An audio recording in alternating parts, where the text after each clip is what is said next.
Welcome to Mindblow, the ultimate destination for jaw-dropping content that will surprise, inspire, and entertain you every step of the way. If you love discovering the unexpected, make sure to subscribe, hit the like button, and share with your friends to keep the excitement going. Your support helps us keep blowing minds and creating content you'll never forget. So buckle up and get ready, because this is just the beginning. The South China Sea, once a tranquil expanse of blue stretching between Southeast Asia's bustling coastlines, has transformed dramatically in recent years. What was once a peaceful maritime crossroads, known for its serene sunrises and abundant marine life, is now at the center of mounting global tension.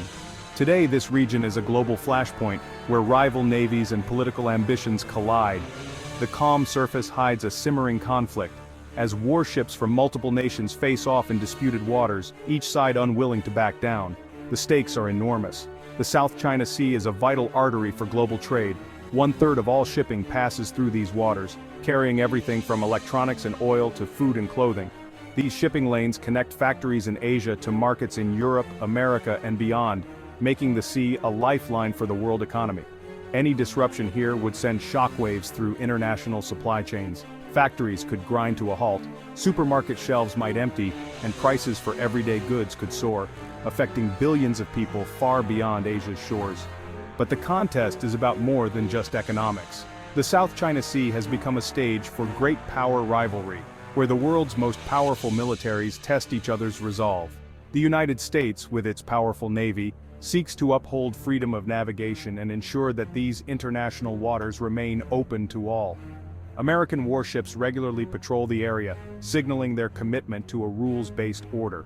Meanwhile, China asserts sweeping claims over nearly the entire sea, building artificial islands and military outposts, and defying international court rulings that reject its claims. For Beijing, control of the South China Sea is a matter of national pride and strategic security.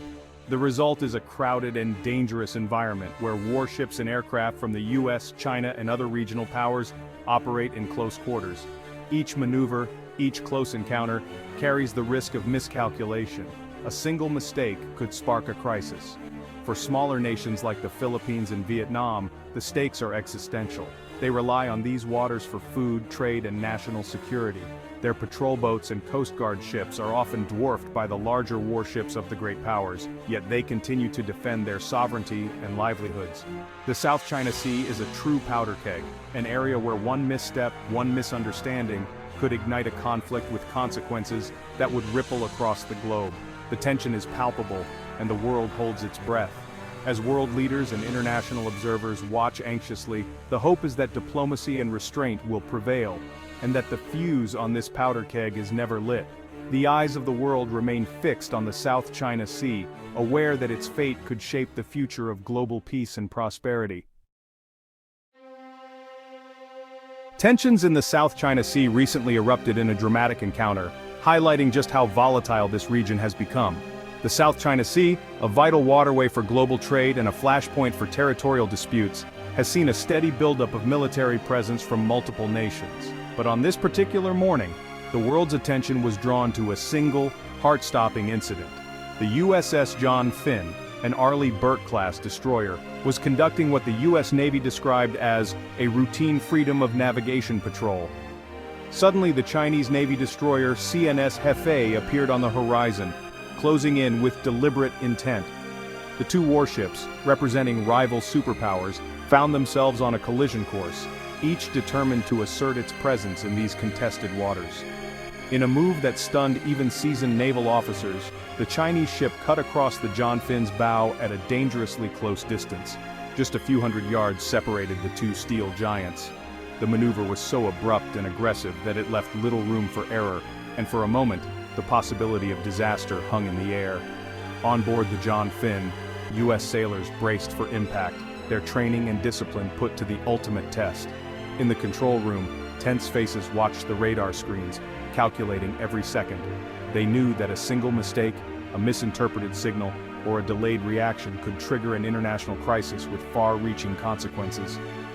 This was no accident. It was a calculated move by Beijing to challenge U.S. presence and send a message to the world. The Chinese Navy's actions were deliberate, designed to test the resolve of the United States and to assert their own territorial claims in the region. Such confrontations are becoming increasingly routine.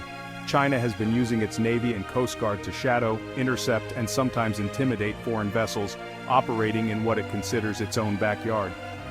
These tactics are part of a broader strategy to assert control over the South China Sea, often putting foreign crews in perilous situations. The risk of miscalculation is ever present. With so many ships from different nations operating in close proximity, a single wrong move could escalate into open conflict. Military commanders on both sides are acutely aware that the consequences of such a clash could be catastrophic, not just for the ships involved, but for the entire region and even the world.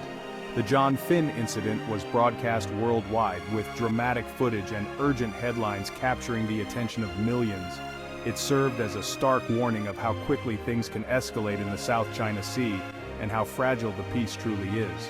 For the Pentagon, the incident confirmed the growing risks and complexities of upholding international law in these contested waters. Military analysts pored over maps and satellite images, reassessing strategies and preparing for the possibility of future confrontations. The encounter captured the razor's edge on which regional stability now rests. Every maneuver, every radio transmission, and every decision made at sea could tip the balance between peace and conflict. In this environment, clear communication and de-escalation are more urgent than ever. Diplomats and military leaders must work together to prevent misunderstandings and keep the peace, knowing that the world is watching and that the stakes could not be higher. For the Philippines, the South China Sea crisis is personal and immediate. President Ferdinand Marcos Jr. warned that the death of a single Filipino in a clash with China could be seen as an act of war. With the Philippines so close to Taiwan, any conflict there would spill over, making neutrality impossible.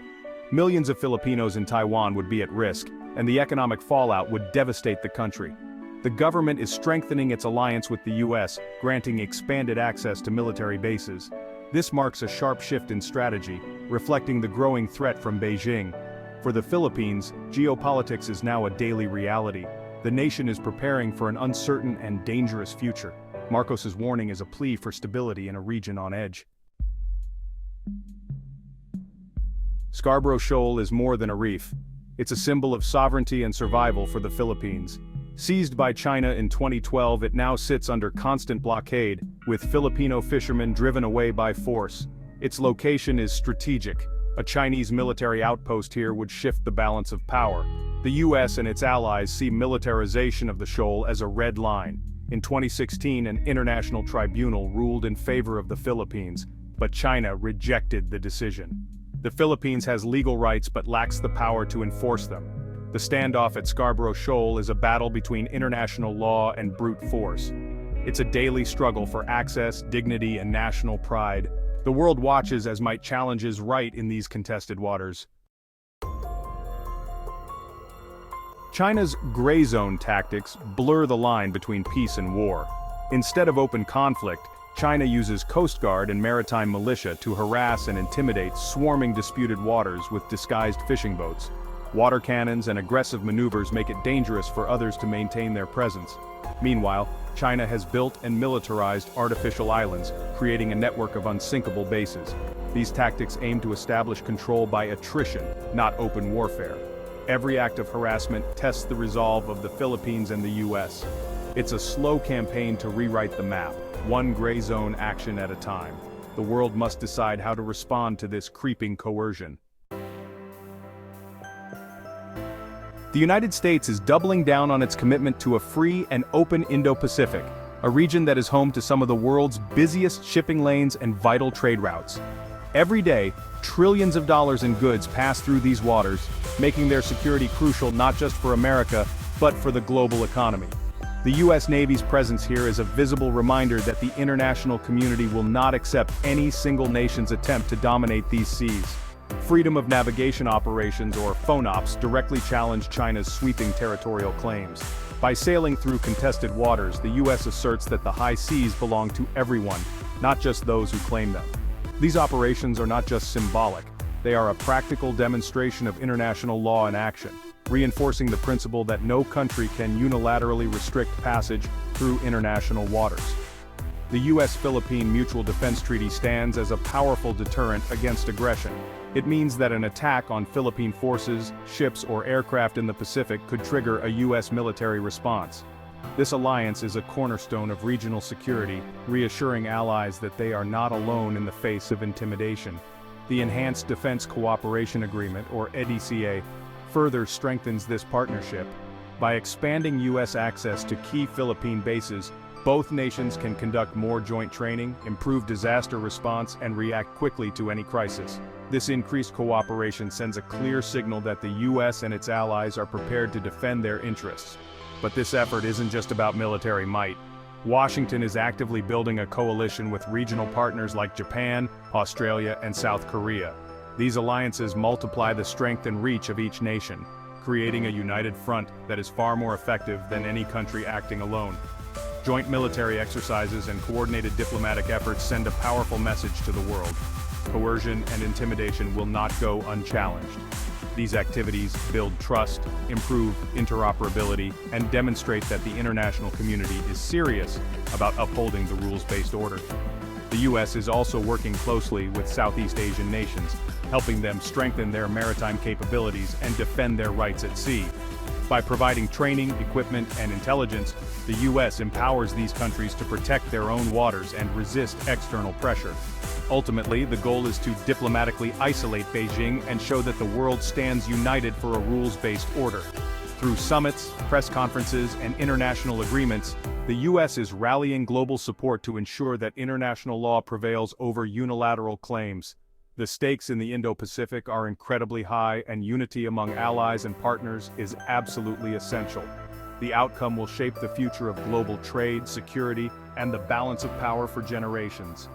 At its core, the freedom of the seas is on the line, a principle that affects every nation, every economy, and every person who relies on open, secure maritime routes. The South China Sea is a tinderbox. One mistake could spark a global crisis. Warships and militia boats operate in close quarters, raising the risk of accidental conflict. A clash here would disrupt global trade, trigger a recession, and cause massive shortages. The human cost would be staggering, with millions displaced and a humanitarian crisis unfolding. Environmental damage would devastate marine life and food security. A US-China conflict would shatter the global order, forcing nations to choose sides. The world would become more dangerous and divided. The stakes could not be higher. For Filipino fishermen, the South China Sea is their lifeline and their battleground. Chinese blockades and harassment have turned ancestral fishing grounds into danger zones. Many are forced to fish closer to shore, earning less and sinking deeper into poverty. The economic pain ripples through entire communities, threatening food security and livelihoods. These fishermen are caught in a conflict they didn't create, but they refuse to give up. Their resilience is a testament to the human cost of this dispute. Sovereignty and law have real daily consequences for millions. Rising tensions are reshaping alliances across the Indo-Pacific. The Philippines is strengthening ties with the US, while Japan and Australia deepen security cooperation. A network of partnerships is forming, a collective front against coercion. At the same time, ASEAN and China are negotiating a code of conduct seeking rules to prevent escalation. Progress is slow, but diplomacy remains vital. The path to peace requires both deterrence and dialogue. Open communication, especially between the US and China, is essential. The region prepares for the worst but hopes for a peaceful future. The world must support diplomacy and the rule of law at sea.